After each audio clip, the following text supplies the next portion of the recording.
प्रतिभा प्रसाद इस वक्त उस चकिया गांव से हूं जहां से बुनियाद पड़ रही है, कानून की स्थापना की जा रही है। नया साम्राज्य जब बनाया जा रहा है तो पुरानी इमारतों को जमींदोज किया जा रहा है। किसी भी राज्य में जब कानून की व्यवस्था हो और कानून को स्थापित किया जाए या फिर उस तरीके से लॉ एंड ऑर्डर सिचुएशन हो तो तस्वीरें यही निकलकर सामने आती है।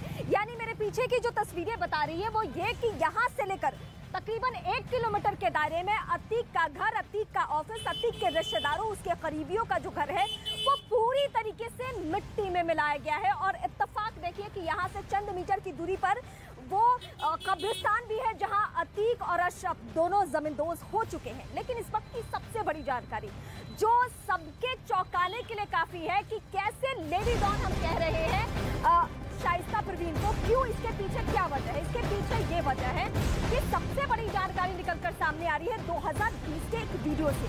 वो 2020 का वीडियो ये बताता है कि 2020 के वीडियो में जो अतीक गैंग का एक साबिर नाम का शूटर होता है वो शाइस्ता परवीन के साथ दिखता है। वो किसके साथ दिखता है? वो दिखता है असद के साथ, जो कि असद इनकाउंटर में मारा जा चुका है। ये एक एक बड़ी तस्वीर और एक एक वीडियो जो सामने आपके आ रहे हैं, जो टीवी स्क्रीन पर इस वक्त हम आपको वीडियो दिखा रहे हैं, उस वीडियो से ये तस्दीक होता है कि ये गैंग कितना एक्टिव था और शाइस्ता की भूमिका इस पूरे प्रकरण में, इस पूरे मामले में कितनी बड़ी थी। एक एक करके राज जब पर्दा हट रहा है राज से, तब पता चल रहा है कि शाइस्ता परवीन कोई आम लेडी नहीं थी, बल्कि वो लेडी डॉन थी। उसकी भूमिका बहुत ज्यादा अहम थी। उसकी भूमिका ये थी कि वो सब कुछ पर्दे के पीछे से रहते कंट्रोल किया करती थी। लेकिन अब जो नई जानकारी इस वीडियो के जरिए जो आई है, जो वीडियो इस वक्त आपके सामने है, जिस वीडियो में आपको मूवमेंट ये दिख रहा है कि उसमें असद दिख रहा है, जिस वीडियो में आपको साबिर दिख रहा है, जिस वीडियो में आपको शाइस्ता परवीन दिख रही है, वो शाइस्ता परवीन जो कि इन तस्वीरों के जरिए आपको ये पता चल पा रहा है कि उसकी क्या भूमिका रही है। तो सबसे बड़ी जानकारी इस वक्त हम अपने दर्शकों को बता रहे हैं कि आखिर शाइस्ता परवीन एसटीएफ के रडार पे क्यों है, एसआईटी के रडार पे क्यों है, वो क्यों पुलिस के रडार पर है, चप्पे चप्पे पर पुलिस के निगहबानी उसको खोजने के लिए क्यों है। ये सब कुछ हम इसलिए आपको बता रहे हैं कि शाइस्ता मास्टर माइंड किस तरीके से रही है। और इस वक्त एक और बड़ी खबर मैं अपने दर्शकों के सामने बताऊं, ये बड़ी खबर ये है कि जितने भी फोन कॉल्स अतीक और अशरफ के मर्डर से पहले एक्टिव थे, जो इनके लोगों के थे, जो इनके करीबियों के थे, जो इनके समर्थकों के थे, वो सभी फोन अचानक से बंद हो गए हैं। और ऐसे फोन की संख्या आपको पता है कितनी है? ऐसे फोन की संख्या तकरीबन हजारों में है। हजारों फोन कॉल्स वहां पे बंद हो चुके हैं, सिम कार्ड बंद हो चुके हैं। इसके पीछे क्या मकसद है ये भी पुलिस की टीम लगातार जांच पड़ताल कर रही है, क्योंकि जो सोर्सेज डेवलप कर रही थी पुलिस, जिन फोन कॉल्स को ट्रेस करके लोकेशन पता करना था या ये पता करना था कि मकसद क्या हो सकता है, वो सारे फोन कॉल्स इस वक्त बंद हो चुके हैं। वो सारे सिम कार्ड इस वक्त बंद हो चुके हैं। यानी वो सारे फोन, वो सारे मोबाइल उसी वक्त तक काम करते हैं जब तक कि। लेकिन इस बीच एक और बड़ी खबर मैं आपको बताऊंगी, दर्शकों को एक और बड़ी खबर अपडेट कर दूं।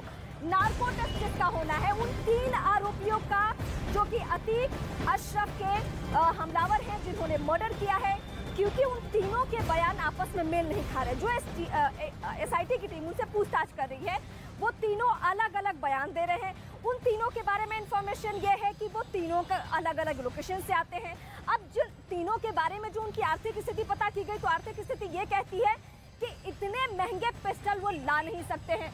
तो आखिर वो कौन मास्टरमाइंड है, किसके कहने पे, कहां से उनको हथियार मुहैया कराया जाता है, कौन लोग हैं जो अतीक और अशरफ, गुड्डू मुस्लिम का नाम लेते ही कैसे मरवा दिया जाता है। तो क्या पीछे से कोई, पर्दे के पीछे कुछ और स्थिति है, कुछ और चल रहा है? ये सब क्राइम की दुनिया के लिए कैसा मामला आ चुका है, जो पुलिस के लिए अभी तक अतीक, अशरफ, ये सब उसके लिए चुनौती एसआईटी की टीम के लिए बने हुए थे। लेकिन ये जो 3 हमलावर है, ये भी किसी चुनौती से कम नहीं है। तो नार्को टेस्ट के जरिए ये पता किया जाना है कि तीनों के बयान आपस में जो मेल नहीं खा रहे हैं, उसके पीछे मकसद क्या है।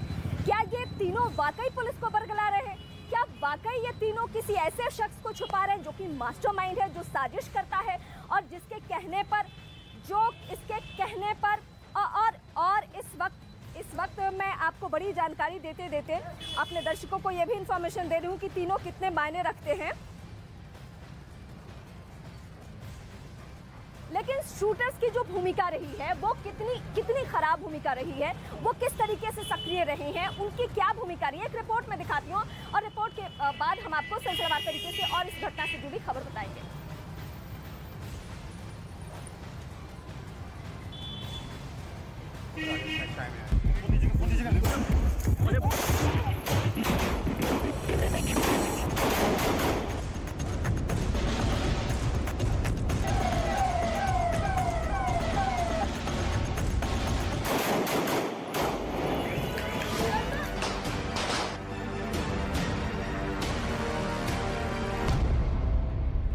घंटे की पूछताछ, शूटरों ने उगले राज।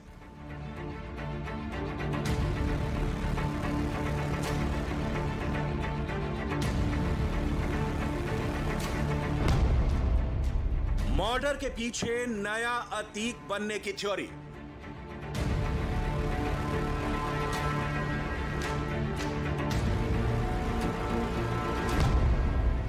कत्ल की कहानी में सवाल अभी बाकी है।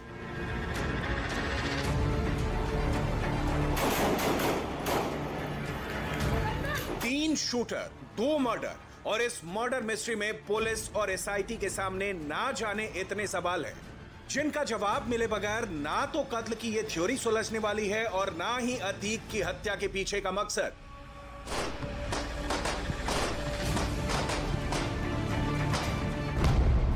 पुलिस ने अतीक की हत्या के तीनों आरोपियों से करीब 12 घंटे तक मनोवैज्ञानिक तरीके से पूछताछ की। इस पूछताछ से पहले एसआईटी टीम ने तीनों आरोपियों से अलग अलग बात की। आरोपियों की जिंदगी, परिवार और आदतों के बारे में बातचीत की गई ताकि पहले आरोपी कत्ल को लेकर पूछताछ के लिए दिमागी तौर पर सहज हो सके।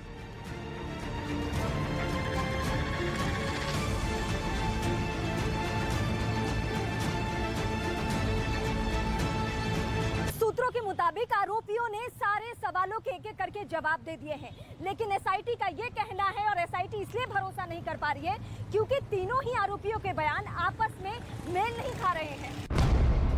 पूछताछ में आरोपी लवलेश तिवारी ने कहा कि वो सोशल मीडिया में खुद को फेमस करना चाहता था।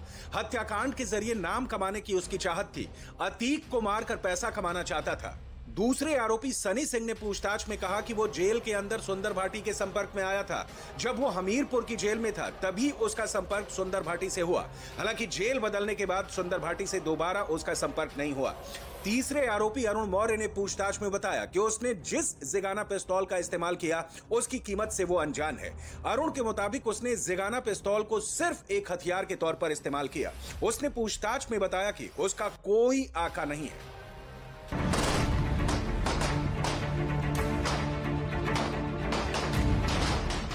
हवाले से खबर है कि आरोपी शूटर सनी सिंह का दिल्ली के एक कुख्यात शूटर के साथ संबंध है। बताया जा रहा है कि कुछ साल पहले इन दोनों की मुलाकात एक जेल में हुई और ये भी दावा किया जा रहा है कि आरोपी सनी सिंह को यही शख्स असला उपलब्ध कराता था। अब तक की पूछताछ में तीनों शूटर के बयान आपस में मेल नहीं खा रहे हैं, लिहाजा अब पुलिस और एसआईटी उनसे सच उगलवाने के लिए दूसरे विकल्पों पर भी विचार कर रही है।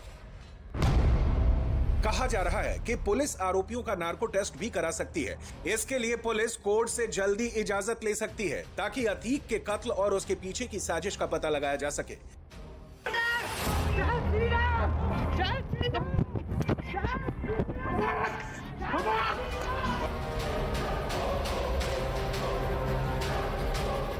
अगर नार्को टेस्ट हुआ तो इस कत्ल की पूरी साजिश में दूध का दूध और पानी का पानी हो जाएगा। साजिश के पीछे का सच और उसके एक एक किरदारों से पर्दा उठ जाएगा।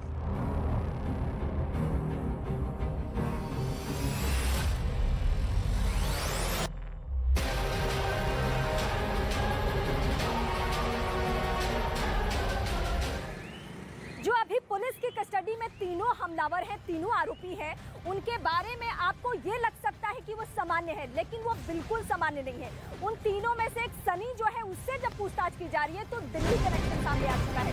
ये कहा जा रहा है कि उसको दिल्ली से कोई हथियार मुहैया करवाता था, हथियार उपलब्ध करवाता था। और ये सवाल तो सबके जहन में है, जिगाना जैसा पिस्टल जो कि टर्की में जिसका निर्माण होता है, वो सनी जैसे लोगों के पास, लवलेश जैसे, अरुण जैसे लोगों के पास कहां से आया। मैं पहले भी इस बात का जिक्र कर चुकी हूँ कि उनकी जो आर्थिक स्थिति रही है वो देख के तो नहीं लगता है कि ये 5 लाख का 4 लाख का पिस्टल यूज कर सकते हैं।